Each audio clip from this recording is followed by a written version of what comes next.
হ্যাঁ, নমস্কার নমস্কার। আমি ধনন্তরী গোপাল শাস্ত্রী বলছি।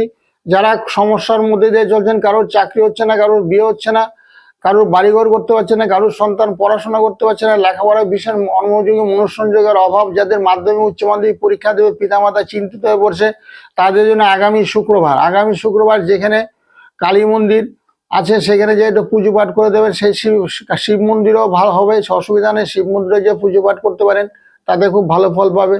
আর যেখানে শনি মন্দির কালী মন্দির অবস্থান করছে সেখানে একটু বাতাসা লুট দিতে পারলে খুব ভালো। বাতাসা ধূপকাঠি একটু লুট দিতে পারেন। ছেলেরা যদি মানত করেন, আপনার ছেলে হয়তো পরীক্ষা দেবে, মেয়ে হয়তো পরীক্ষা দেবে, ছেলের হয়তো বিয়ের চেষ্টা করছেন, বিয়ে হচ্ছে না, মেয়ের হয়তো বিয়ের চেষ্টা করছেন, বিয়ে হচ্ছে না, সেখানে একটু বাতাসা লুট দিয়ে দেবেন।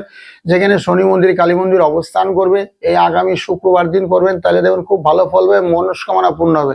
আপনার ছেলে বা মেয়ে ভালো গৃহে বিবাহ হবে, আপনার সন্তান লেখাপড়ায় ভালো হবে, মাধ্যমিক উচ্চ মাধ্যমিকে ভালো রেজাল্ট করবে। এগুলো একটু পালন করবেন, তাহলে খুব ভালো ফল পাবেন।